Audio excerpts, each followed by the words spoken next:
복잡한 정치권 이슈를 한 방에 묵직하게 풀어드리는 시간, 돌쇠 토론 시간이 돌아왔습니다. 정의당의 박원석 전 의원, 공론센터의 장성철 소장, 돌쇠 두 분 어서 오십시오. 안녕하세요. 안녕하십니까. 박원석 의원님 밖에서 금태섭 전 의원 만나셨어요? 예.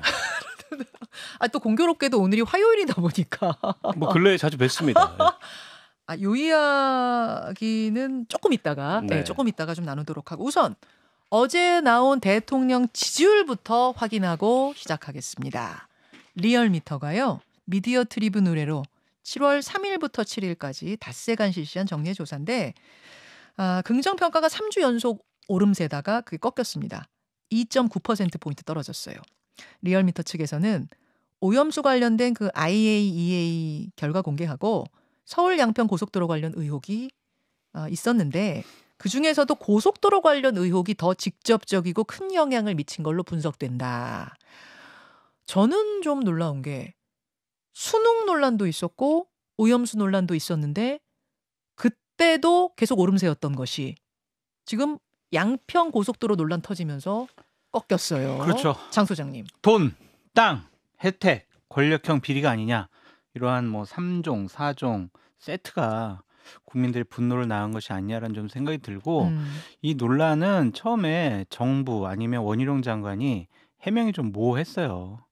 처음에 7월 3일에는 아이고 이런 일이 벌어진 거 이거 늘공하고 어공 차이고요. 아이고 이거 제가 바로잡을게요 라고 했다가 갑자기 금요일 날 아유 안 해요. 이거 김건희 여사 악마시켜요? 이거 안 할 거예요. 이런 식으로 바뀌었단 말이에요. 그것에 대해서 국민들은 이거 뭐지? 왜 지난 15년 동안 검토되었고 7년 동안 뭐 여러 가지로 결정된 사항들이 하루 만에 이렇게 바뀔까?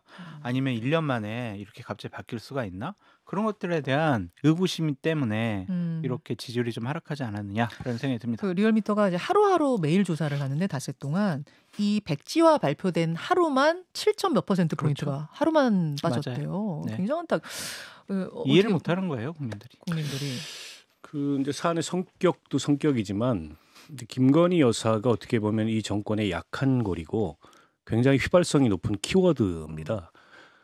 그동안에 김건희 여사와 관련된 이런저런 논란 구설들이 있었는데 최근 들어서 좀 잠잠했잖아요. 네네. 그리고 최근 들어서 김건희 여사가 도드라져 보이는 그 장면들이 없었어요. 근데 이게 다시 어쨌든 이 여야 간에 정쟁의 테이블로 김건희 여사 이름 석자가 소환되는 게 저는 여론에도 영향을 미쳤다고 보고 거기에 더해서 이제 사안의 성격을 보니까 국민들이 보기에도 좀 납득하기가 어려운 거죠. 이게 예비타당성 조사까지 통과된 고속도로 기본계획이라는 게 갑자기 이렇게 정권이 바뀌면서 변경된 것도 이상한데 거기에 이제 마침 영부인 일가의 땅이 있다. 누구나 다 의문을 제기해 볼 수 있잖아요. 근데 그 의혹 제기한다고 이걸 백지화시키는 것도 더 납득이 안 되고 때문에 이게 이제 여론에 일시적으로 반영이 된 거라고 보는데 앞으로 이제 이 문제를 어떻게 풀어나가느냐가 정부 여당 입장에서 중요할 거예요. 지금처럼 해명이 안 된 채로 계속 억지를 쓰는 듯한 모습을 보이면 여론은 더 악화될 가능성이 높다고 봅니다. 그러니까 이 양평권은요, 좀 두 가지 줄기로 나눠봐야 될 것 같아요. 첫 번째 줄기는 노선이 이렇게 변경된 이유가 뭐냐? 진짜 김건희 여사 일가 땅 때문이냐? 아니면 오히려 민주당이 요구하던 제안을 반영하다 보니까 이렇게 된 거냐? 이건 이제 진실 공방의 한창인 거죠. 뭐 똑부러진 결론이 지금 난 건 아니에요. 다른 한 줄기는 이거는 여기에서도 논의해 볼 만한데 이 논란에 대응하는 방식입니다. 방식의 문제. 의혹이 제기되자마자 원희룡 장관이 사업 전면 중단 선언한 거, 그러니까 백지화 선언한 거 상당히 놀라운 거고 또 이례적인 발표였어요. 원희룡 장관이 이것이 굉장히 충격적이고 이례적인 걸 알만한 분이 왜 이런 초강수를 두었는가? 저는 그 부분이 궁금합니다. 장 소장님. 저희도 알 수가 없는데 일단은 7월 7일 날 당정 회의 때 언론 보도를 보면은 아니 원희룡 장관이 회의에 집중하지는 못하고 어디서 전화 받고 계속 메모를 했고 그 당시에 의원들한테도 이거 백지화할 거예요 라고 얘기를 안 했다가 갑자기 기자회견 나가서 백지화합니다 무효합니다 라고 한 것을 보면 어디선가 누구로부터 전화를 받은 것이 아니냐 연락을 받은 것이 아니냐라고 우리가 추측할 수밖에 없고 누구요? 원희룡 장관에게 그렇게 전화해서 이거 백지화해 라는 얘기를 할 수 있는 곳이 어디겠어요? 결국에는 대통령실일 거예요. 그래서 저는 대통령실의 누군가와 통화를 해서 여러 가지 좀 지침을 받은 것이 아니냐라고 추측과 상상을 해볼 수밖에 없다. 원장관은 지금 단독 결정, 독자적 결정이었다고 하는데. 이게요, 그냥 국토부의 결정 사항만 아니잖아요. 이게 기재부에서도 다 결정된 사항이란 말이에요. 네. 정부의 정책, 추진, 국정 과제고 대통령 이거 대선 공약이었어요. 네, 네. 서울에서 양평 거쳐서 홍천까지 이렇게 고속도로 놓는 것이 대통령 공약사항을 국토부 장관이 에이 안 해 이렇게 할 수가 있을까요? 그거는 우리가 합리적인 판단이 아니라고 좀 생각이 듭니다. 박 의원님도 같은 생각이세요? 이걸 원희룡 장관이 직권으로 취소했다라는 거를 고지고대로 믿기는 어렵죠. 왜냐하면 이게 국가고속도로 기본계획에 포함된 그런 계획인데다가 이제 예타까지 끝났으면 어느 정도 이미 정부 예산이 사용이 됐단 말이에요. 그리고 앞으로도 뭐 기본 설계나 실시 설계나 이런 그 예산이 잡혀 있는 항목이에요. 그리고 총 사업비 한 1조 8천억 원 네. 드는 이런 계획을 장관이 직권으로 취소한다? 그 사실은 있을 수 없는 일이고요. 때문에 이게 원장관 개인의 의지만이 아니고 여기에는 이제 다른 의지가 실렸다 이렇게 보는 게 전 합리적이라고 보고요. 그 다른 의지를 혹시 대통령이 그럼 정말로 싫은 거라면 이거는 네. 뭐 추정입니다만 싫은 거라면 왜요? 왜 백지화? 아예 이제 이런 논란의 싹을 자르겠다. 그래서 프레임을 바꾸겠다 이런 거겠죠. 실제로 프레임이 전환된 효과가 좀 있어요. 그래서 김건희 여사의 그 땅 인근으로 이 계획이 변경된 것에 대한 논의에서 예. 뭐 백지화냐 혹은 백지화를 백지화하냐 예. 이런 논의로 지금 바뀌고 옮겨갔죠. 있는 측면이 없지 않아 있습니다. 그런 면에서 효과가 없었다고 보기는 어렵고요. 다만 이제 이 사안에 대응하는 방식이 좀 상식적이진 않아요. 그리고 일관성도 없고 원장관이 그 처음에 반응했던 건 이게 좀 정무적 판단이 개입돼야 되는 거를 너무 이제 늘공들이 고지고대로 했다가 논란을 자초했다. 이건 내가 원점에서 재검토시키겠다고 했다가 돌변했거든요. 그리고 어제 국토부에서 기자회견을 열어가지고 해명한 내용을 보더라도 설명이 잘 안 됩니다. 국토부는 작년 3월부터 대안 노선을 양평 군내 의견을 받아서 검토를 했는데 이게 더 이제 타당성이 높다라는 의견인데 그렇게 타당성 높은 노선이 있었으면 그 전에 예타가 다 틀렸다는 얘기잖아요. 그렇지 않습니까?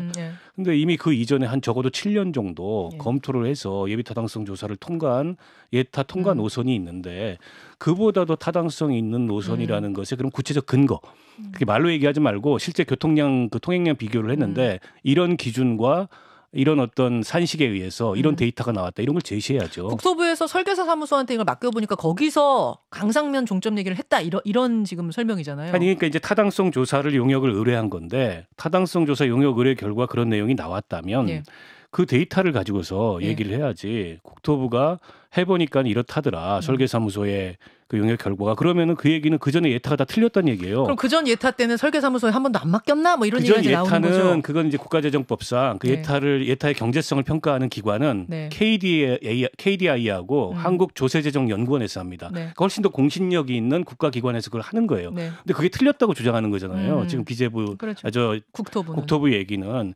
그럼 이거 상당히 문제죠. 사실은 국가재정법에 의해서 국가 그 정부 산하기관이 실시하는 예타가 엉터리다라는 얘기를 하고 있는 건데 그렇게 그걸 뒤집으려면 그러면 데이터를 분석해봤더니 이런 차이가 있더라라고 구체적 설명을 해야죠. 그렇게 얘기할 게 아니고. 근데 그런 걸 하나도 제시하지 않으면서 이게 더 경제적 타당성이 있다고 주장하는 건 주장일 뿐이라는 겁니다. 그러니까 백지화 선언을 먼저 해놓고 지금 차후에 설명들이 나가는 그 방식이 틀렸다 그 말씀이신 거죠. 그리고 왜 그게 갑자기 작년 3월에 대선 끝나고부터 변경을 시작합니까? 그 결론 내놓고 이유를 갖다 붙이는 것이 아니냐라는 의심할 수밖에 없고 국민의힘 쪽에서는 이게 문재인 정권 하에서 그 동해종합기술공사에 맡긴 거다. 이거 우리가 한 게 아니다. 우리 문재인 정권에서 결정되는데 우리가 무슨 영향력을 행사를 하느냐라고 하는데 그게 대선 이후인 것 같아요. 그러니까 5월 19일 날 동해종합기술공사에서 이것을 발표했잖아요. 국토부에다가 보고를 했단 말이에요. 그러니까 강상면 종점이라는 게 처음 등장한 게 2022년 5월이에요. 그렇죠. 그전에는 강상면 종점 이야기는 한 번도 나온 적이 없었죠. 공개적으로는. 이것을 용역을 발주한 게 아마 대선 이후에 3월 19일 정도일 거예요. 왜냐하면은 2달 동안 이것을 검토해 보니까 이런 결과가 나왔다라고 얘기를 하잖아요. 그래서 국민의힘에서 문재인 정권에서 결정된 거라고 공격하는 것도 조금 좀 무리가 있어 보입니다. 모르겠습니다. 하여튼 지금 진실 게임은 계속 진행 중인 가운데 백지화 선언으로 인해서 대통령 지지율은 떨어진 게 분명해요. 그럼 지금 이제 여당에선 정부 여당에서는 어쨌든 정부 여당의 국책 사업이었던 거니까 뭔가 출구 전략을 찾아야 할 텐데 양평 국민들 그래야겠죠. 지금 뭐 시위하고 계시고 뭐 이런 상황 어떤 출구 전략이 가능하다고 보세요? 근데 이거를 무슨 그 여론조사를 하자, 주민투표를 하자. 예. 그리고 원희룡 장관은 민주당이 사과해라. 예. 근데 뭐 민주당이 사과하겠습니까? 민주당은 또 뭐 탄핵 얘기하고 있고 지금 국정조사 네. 얘기하고 있고. 근데 뭐 여론조사나 그 주민투표가 저는 대안은 아니라고 보고요. 그건 아주 좋지 않은 선례를 남길 수가 있습니다. 아 왜요? 결국에 언뜻 생각하면 국책사업 주민투표하면 관련해서 의혹 제기돼 가지고 네. 논란이 되면은 취소하고 음. 그 출구를 다시 무슨 주민투표나 여론조사에서 찾고 그럴 수는 없는 거죠. 사실은 이게 10수년 전부터 지역 주민들의 요구를 네. 받아들이고 여러 가지 검토를 거쳐가지고 또 국가기관의 예비타당성 조사까지 통과해서 확정된 사업이기 때문에 15년 수건 사업이에요. 지금 그 노선을 보면 애초 사업 목적인 6번 국도의 교통정체 해소와는 전혀 다른 사업이 돼버렸어요. 자 그러면은 예비타당성 조사를 좀 다시 해야 된다고 봅니다. 그리고 양평군에서 그 이 대안에 대해서 의견을 낼 때도 경제성 재평가가 필요하고 돈이 더 든다 이런 의견을 작년 7월 달에 냈거든요. 네. 근데 지금 그 국토부에서는 설계사무소 영역을 의뢰해가지고 타당성 평가를 해봤더니 네. 기존 예타 통과안보다 이 노선이 더 좋다라고 주장을 할 거라면 예. 저는 기존 예타안이 그럼 틀렸다라는 주장이잖아요. 그러면은 저는 이건 좀 더 정밀하게 그럼 예타를 그 예비 타당성 조사를 재실시할 수 있거든요. 국토부에서는 예비 타당성 조사가 그냥 기초 신체 검사고 이 국토부 타당성 조사가 정밀 검사 같은 거다 이렇게 설명하던데요. 실제 그렇지 않습니다. 예비 타당성 조사가 훨씬 더 엄격한 그 경제성 평가와 또 이게 무슨 그 지역 균형 발전이라는 요소 또 정책성 뭐 기술 이런 기술 평가 이런 요소들에 대해서 엄밀한 평가를 통해서 2단계에서 사실상 사업이 확정이 되고 예산 배정 여부가 국가재정 사용 여부가 확정되는 거기 때문에 그리고 이거는 이제 KDI하고 한국조세재정연구원이 그 예타를 맡아서 예, 경제성 평가를 한 해요. 거죠. 예. 때문에 이렇게 사설 무슨 용역사무소에 맡겨가지고 타당성 평가하는 것보다 훨씬 더 엄밀하고 훨씬 더 통과하기가 어렵습니다. 때문에 예. 저 사업의 타당성을 주장하려면 네. 저는 이 논의에 지금까지 이렇게 변경 과정을 보면 불투명한 요소들이 많거든요. 다시 예타를 해야 됩니다. 그래야 이 문제의 매듭을 풀 수 있다고 생각해요. 주민투표, 여론조사 이런 건 반대다 그 말씀이시고요. 장성철 소장님은 정치적인 출구를 좀 말씀해 주세요. 저는 이걸 기본적으로 자꾸 그냥 무슨 야당의 뭐 악마화라든지 아니면 야당이 사과 안 하면은 우리 추진 못해라는 것은 국가 정책 결정 과정에 대한 국민적인 신뢰도를 낮추는 것이고 국정 운영에 무한한 책임을 갖고 있는 윤석열 대통령이나 아니면은 국민의힘 쪽에 그렇게 썩 좋지 않아 보입니다. 리얼미터 여론조사를 한번 살펴볼게요. 네. 보수층에서도 32%가 윤석열 대통령 못해요라고 얘기를 했어요. 그리고 중도에서는 60.6%가 못한다고 얘기를 했습니다. 이번에. 부정평가 말씀하시는 네. 거죠? 그리고 대구 경북을 제외하고는 전 지역에서 부정평가가 높습니다. 60대 이상을 제외하고는 부정평가가 높아요. 네. 내년 선거 국민의힘 되게 빨간불이 켜졌다라고 볼 수밖에 없어요. 그러니까 이게 하나의 전 전조 증상이라고 생각이 드는데 김건희 여사 일가가 네. 전국 17개 지역에 19만 평이 넘는 땅을 보유하고 있어요. 그렇다면 자칫 잘못하면 이게 하나의 권력형 비리가 될 수가 있어요. 근데 지금 대통령 친인척을 관리하는 민정수석실 없애버렸죠. 특별감찰관 임명 안 하고 있어요. 네. 대통령 친인척 관리 어떻게 할 거예요? 이 전국적으로 땅을 통해서 개발하려고 하는 여러 가지 일들이 벌어지고 있잖아요. 이거 각 지자체에서 얼마나 부담스럽겠어요. 대통령 친인척 아니면 대통령 오빠가 와가지고 이거 좀 뭐 좀 바꿔주세요. 지목 좀 변경해 주세요. 이러면은 안 하기도 어려울 거란 말이에요. 그래서 이런 부분은 미리미리 좀 이제 조금 뭐 늦었지만 대비할 수 있도록 좀 시스템을 갖춰라라고 말씀을 드리고 싶습니다. 선거 때마다 굉장히 민감한 게 이 땅 문제거든요. 그럼요. 땅 이슈 한번 나왔다 하면 그 선거 휘청한다는 거 이거 잊지 말아라. 네, 그 말씀하시는 거예요. 자, 이야기 좀 넘겨보겠습니다. 오늘 민주당에 이재명 대표와 이낙연 전 대표가 만나요. 저녁에 만난답니다. 이게 며칠 만이죠? 한 18일 됐나요? 그렇죠. 이분 귀국하신 지. 예. 어떻게 보세요? 이 만남. 어느 쪽이 더 간절하게 원한 거예요? 이 만남. 예, 박 의원님 어느 쪽이에요? 뭐 이재명 대표가 귀국 직후 인사를 하면서 요청을 했다고 하고 네. 그리고 지금 뭐 두 분이 서 있는 위치나 상황으로 보더라도 이재명 대표가 더 필요하겠죠. 지금 당 안팎에 그 이재명 대표 리더십에 대한 이러저러한 문제 제기가 있고 네. 혁신위까지 구성했지만 별다른 탄력을 못 받고 있잖아요. 때문에 이낙연 대표가 귀국을 했는데 이낙연 대표와 손잡고 이 윤석열 정부의 일방적인 국정 운영에 맞서겠다 이런 모양새가 잡히면 이재명 대표로서는 더할 나위 없이 힘을 받는 거겠죠. 근데 과연 이제 그런 만남이 될지는 잘 모르겠어요. 지난주에 그 호남 방문했을 때 이낙연 대표가 도덕성 회복과 당내 민주주의를 말씀을 하셨어요. 민주당의 혁신 과제로. 어떻게 보면 지금 이재명 대표 체제에 대한 직격을 했다. 이런 평가도 있는데 그래서 오늘 얘기에서 어떤 메시지들이 오갈지 그리고 대외적으로 그게 이제 어떻게 공표될지 좀 봐야 되는데 그렇다고 대외적으로 두 사람이 만났는데 갈등이 있었습니다. 이렇게 공표되지는 않을 거잖아요. 그런 뒷얘기는 이제 뒤로 나올 거고 다만 이제 오늘 두 분이 만나서 어디에 뜻을 모았다. 이제 이런 게 확인되느냐. 이런 게 이제 관전 포인트. 관전 포인트겠죠. 결과가 서면으로 나온대요. 그러니까요. 이게 비공개 만남에 서면 결과 보고. 그러니까 이제 사후에 녹화 중계 같은 형식이기 때문에 재미는 좀 떨어질 것 같다는 생각이 들고 이낙연 대표가 아이고 이재명 대표님 잘하고 계십니다라고 하려면 왜 귀국을 했겠으며 지난 2일 날 호남을 방문해서 이재명 당대표 체제를 직격을 했겠습니까? 그래서 아마 내부적으로는 상당히 좀 쓴소리를 많이 할 것이고 이재명 당대표 당신 바로 그만둬!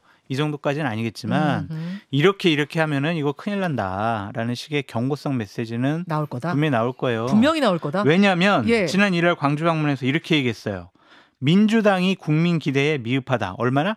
많이 미흡하다고 얘기를 했어요. 많이자가 있었던 거예요? 많이자가 있었어요. 그거는 당연히 당 대표의 잘못이다라고 직격을 할 것 같아요.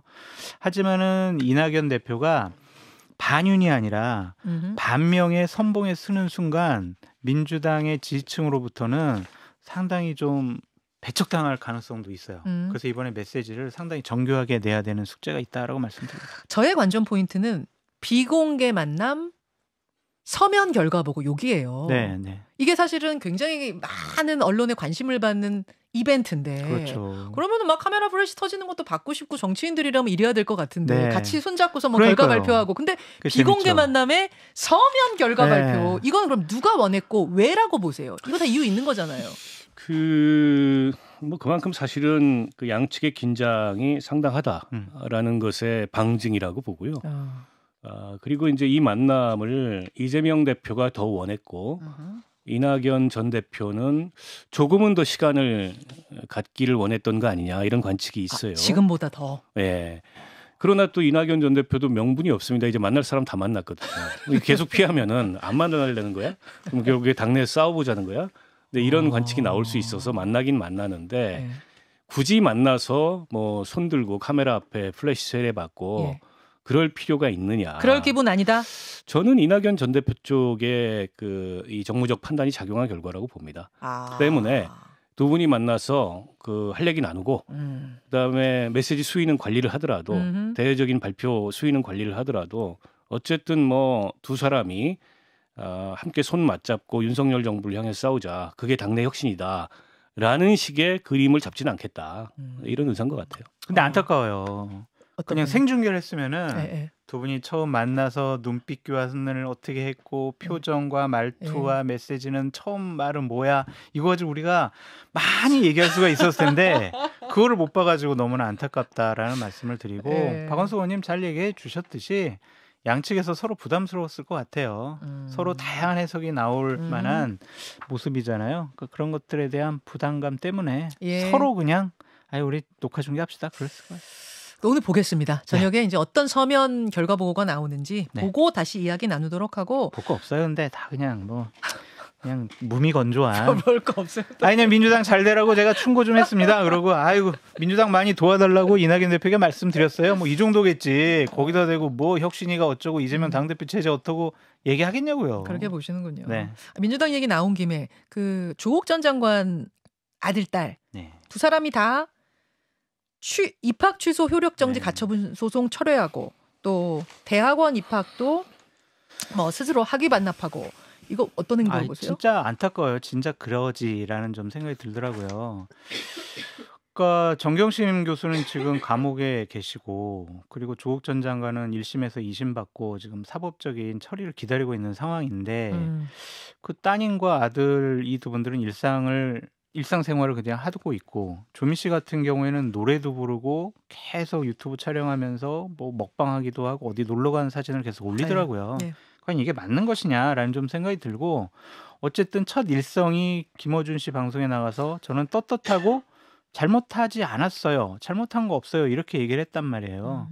과연 이게 알맞는 처신이냐라는 좀 생각이 들고 조민 씨에 대해서 검찰이 우리가 다시 한번 살펴봐야 돼, 수사해야 돼, 기소할 수도 있어 이러한 얘기가 나오니까 네.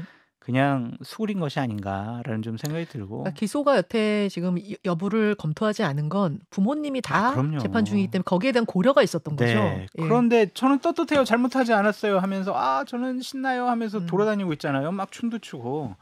그런 것은 국민의 감정을 좀 건드는 거고 검찰로서도 이거 잘못 안 했다고? 그러면 우리가 다시 판단해 봐야 되겠는데 그런 생각이 들었을 거예요. 그래서 자신들에게 가해져오는 여러 가지 위협을 방어하고자 하는 모습이라고 보여지는데 어쨌든 조민 씨는 저는 그러한 고려 검찰의 수사나 기소 때문에 제가 이런 결정 내린 건 아닙니다. 어제 SNS에 밝혔어요. 입장을 밝혔습니다. 예, 박 의원님 어떤 정치적인 의미가 담겨 있는 건 아니냐라는 해석도 있던데 그건 어떻게 보세요?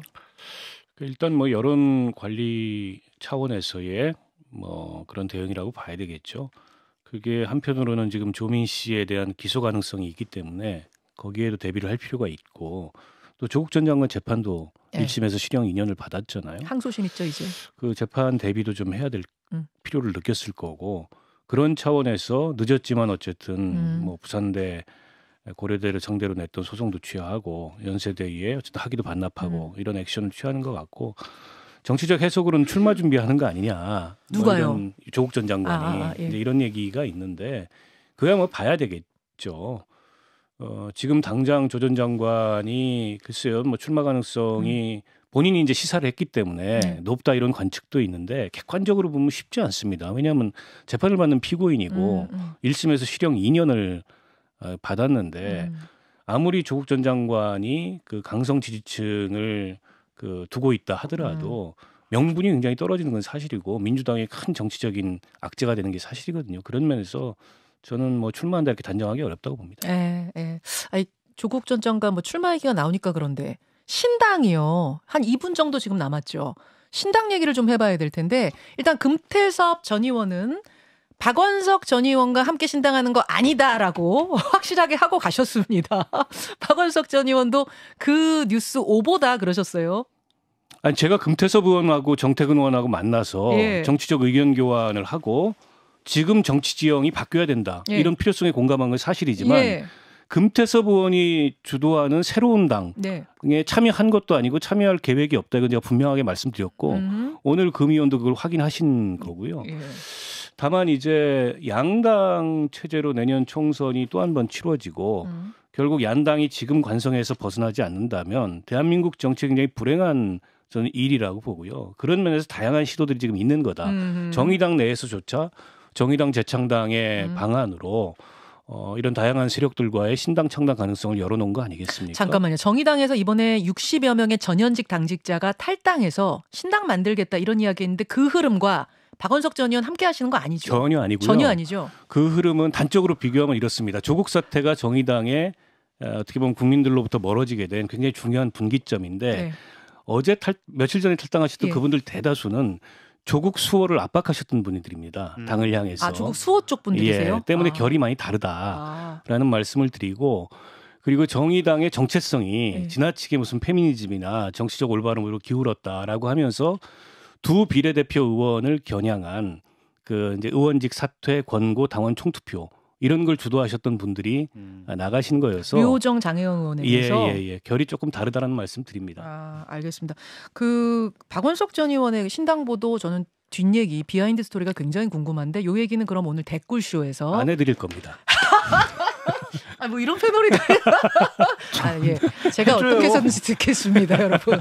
댓글쇼에서 압박해서 듣도록 하고 유승민 전 의원 어제 출연하셨는데 네. 유승민 전 의원도 혹시 신당 생각하고 계시나? 저는 어제 제 촉으로 뭔가 느낀 게 있거든요. 그 느낀 이야기도 댓글쇼에서 한번 풀어보도록 하겠습니다. 박 의원님의 얼굴 빨개지세요. 두 분 여기서 인사 나누죠. 고맙습니다. 네, 고맙습니다. 김현정의 뉴스쇼는 시청자 여러분의 참여를 기다립니다. 구독과 좋아요, 댓글 잊지 않으셨죠? 알림 설정을 해두시면 평일 아침 7시 20분 실시간 라이브도 참여하실 수 있습니다.